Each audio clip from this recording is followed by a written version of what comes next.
Note down your expenses. That's how you get that cash, bitches. Can't speak.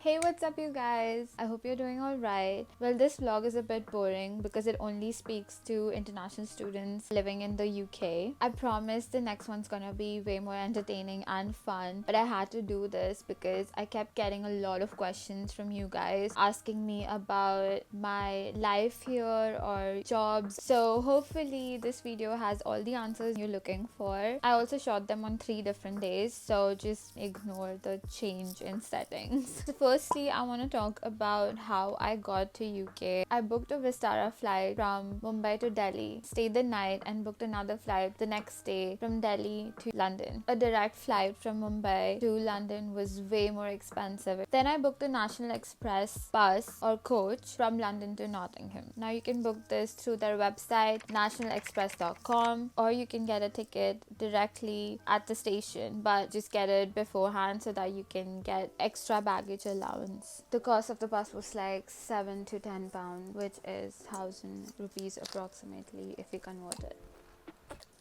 So that's about juice. So that's about the journey. Talking about my stay here, I stay in a uni accommodation which is 15 minutes from the main city center. It's called the Malting. Now it's not on campus, but the advantage of living away from the city is that this accommodation gives you free bus pass for the entire year. That means that you save up on a lot of money for traveling. It's actually very nice. I pay £109 per week for sharing a bathroom and a kitchen with 8 other people. I was expecting something really shit, but it's actually not that bad. You can watch my vlog, which has the entire tour of my accommodation, my room and everything, and all the details of the journey as well. I know, plug. But if you're looking for other places around the city, there are so many, like York House, Minerva, Xenia Lettings, Curzon, Mansion Place, and just a quick Google search of student accommodations just gonna give you a lot of options.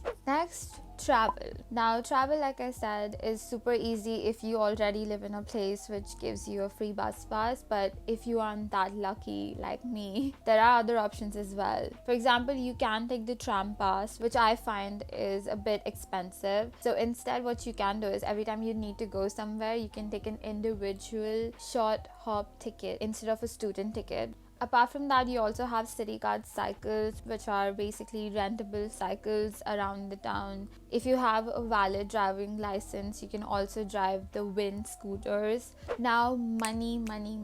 Here are a few quick tips if you want to make the most of being a student. Use the Unidays app for getting discounts of food, clothes, anything basically. Use Fatsoma for bars or events, booking tickets of any kind for nights out. Use UniKit Out for getting duvets and fitted bed sheets, but get the rest of your stuff like pillows and other sheets from Primark or Tesco or Wilko. Now, if you sign up to Amazon from your student email ID, you get 6 months Amazon Prime free, which is literally gonna save your life because then you can make use of next day free delivery. And lastly, every time you go to any shop or any store, please ask for a student discount. Most of the places in student cities have this, like 10 to 15% off. So don't be shy, just ask. Again, talking about money, and this is probably very basic, but I guess most people forget. Note down your expenses. Don't take that for granted. You will never realize where your money goes, especially if you are an international student. Don't take this lightly and note down almost every expense. Now for that, there's a very useful app. What I've been using, it's called Money Lover. That's really convenient to keep track of your expenses. It also adds up how much you're spending in a month, and when you see that number is really huge, you're like, okay, shit, you need to cut back. Okay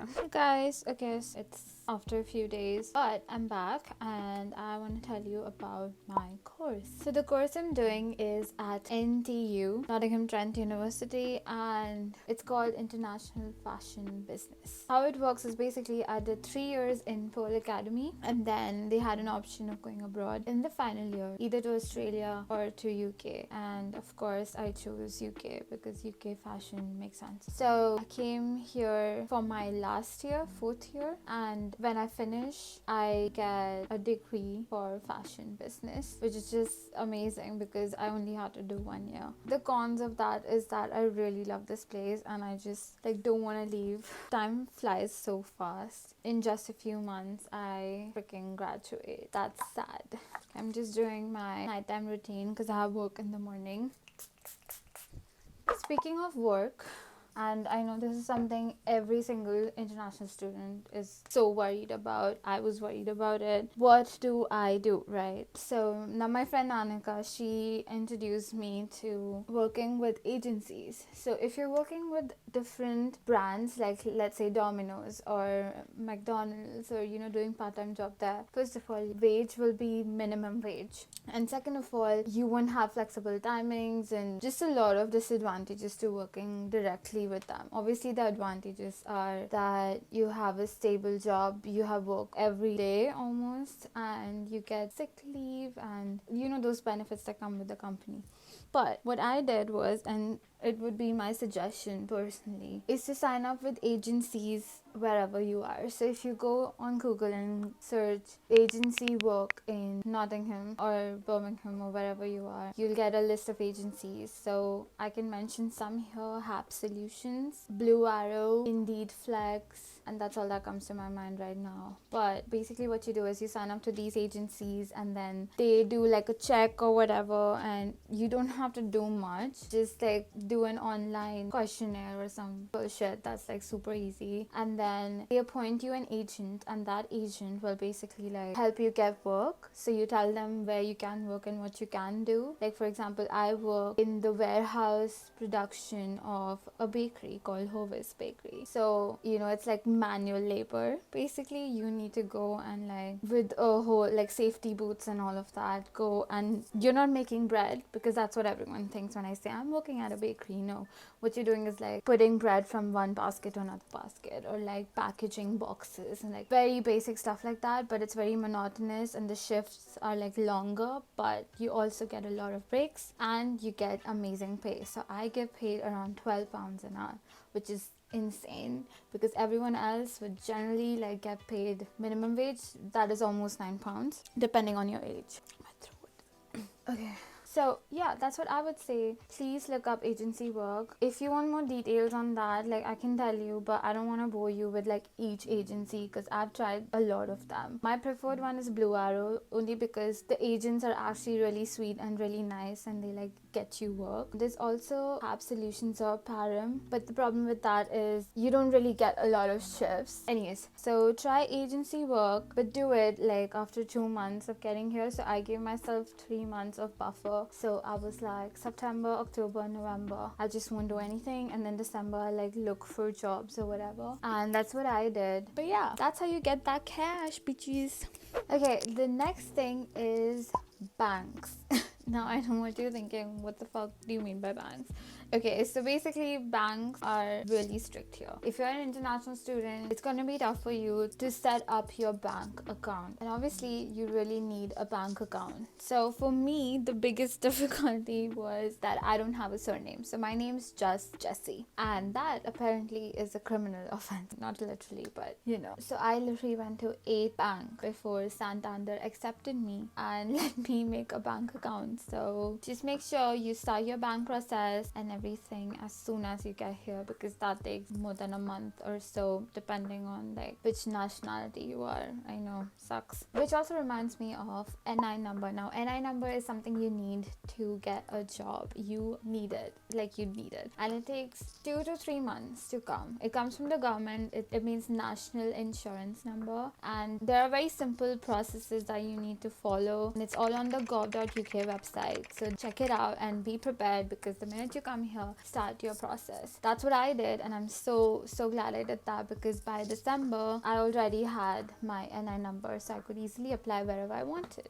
Now, before I move to the really intense serious stuff about how to figure your shit out, there's something really important, which is groceries. If you're an international student living in the UK, most of your money is gonna go in groceries. I know, it's mad and it sucks, honestly. But if you really want to save up in groceries, then the way to do it is know where to shop. Sorry, didn't know this would be this loud.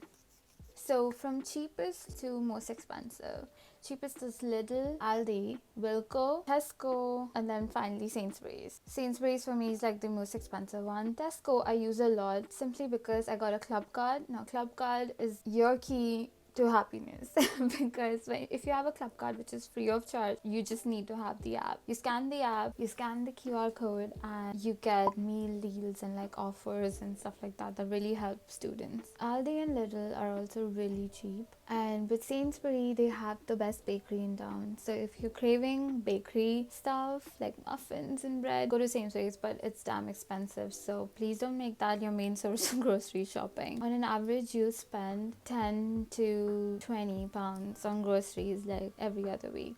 Yeah, it's a lot. And if you are an Indian foodie like me, you are gonna want to know where to get Indian food products. There are a lot of Indian food stores around the city, but like if you go to Radford tram stop, like they have a lot of Indian grocery shop line by line, but they are very expensive, so don't buy from there every time, but only when you're like craving paneer or craving good food. Go there. Finally, I'm gonna make your life simple. I'm gonna tell you a plan that you can follow, and I wish someone had told me this plan so I could figure my life out better, but I'm gonna help you out. So I'm a student that had to come here in September 2021. So let's start from March 2021. That's when you start preparing and applying to universities that you want to go to, or figure out where you want to go, get that stuff sorted out in your head, plan out the expenses, all of that. And then you continue that in April, keep applying to these universities.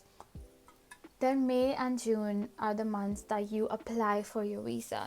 Get your shit together and apply, because visa takes a lot of fucking time, guys. For me, I got my visa 1 week before I was supposed to leave. So just make sure you start really early. And by August, your visa should be like done, and you should be like packing and buying whatever you need to come here. If you're confused what to get here, then watch my other video where I mention things that you should get from India to UK. Then September, yay, you get here, you're excited. The first month you're just gonna be like, oh my god, what do I do? You're gonna set up your room, it's gonna be exciting, everything's gonna be amazing. Give yourself September to just live in the moment. And then October, November are the months you settle in. What I mean by that is like figure out your bank account and your expenses and your NI number and collect your BRP, all that stuff. Then December, and this is really important because I didn't do this, I relaxed all of December and obviously grew as a person, but I wish someone had told me to like look for jobs and look for graduate schemes in December, because most deadlines for graduate jobs and graduate schemes end in Jan or Feb, and by the time you start preparing, it's too late. So use December, all of Christmas holidays, to obviously have fun and enjoy, but also look for jobs. Everyone's looking for employees during that time, so that's your golden opportunity. Okay, and then comes Jan. It's a new year, you're excited, and that's the time to do house hunting. I know, it's mad, it's crazy, but that's when everyone starts looking for a house for next year. That's the time to find the cheapest places for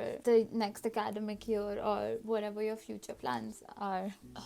And if you're a uni student, you're most likely gonna have assignments in end of Jan, so you can focus on assignments and house hunting and get kind of serious after the holidays. Hopefully by then you have couple of jobs lined up. If you don't, it's completely fine, you can figure that out later, but it's just preferred if you do it during that time.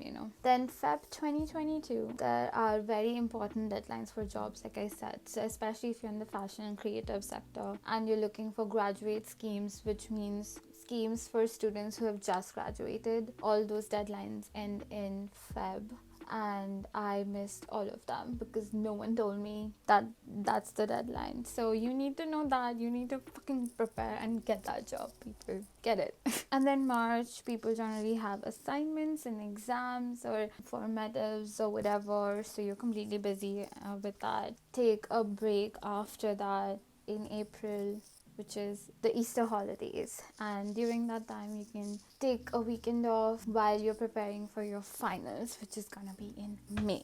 And then May comes and you give your finals or your exams and finish with your assignments or dissertations and research projects, all of that nonsense. And then you can not really. After May, once you've relaxed, once you've, had fun, whatever, you go on break. If you're serious about getting the job, then that's the time to basically sit up with your employability team. Like NTU has an employability team, and you can sit with them during the summer holidays and like fix your CV and apply for jobs and do all of that for the next coming months. And there you have it. That's how you should live your life when you come here, and this is the pattern or plan that you should follow, that I wish I followed to, like have your life together. And I hope you enjoyed that. It's crazy that I'm doing all this in my fucking bathroom. But if there are any other questions, let me know, and I'm tired. Bye.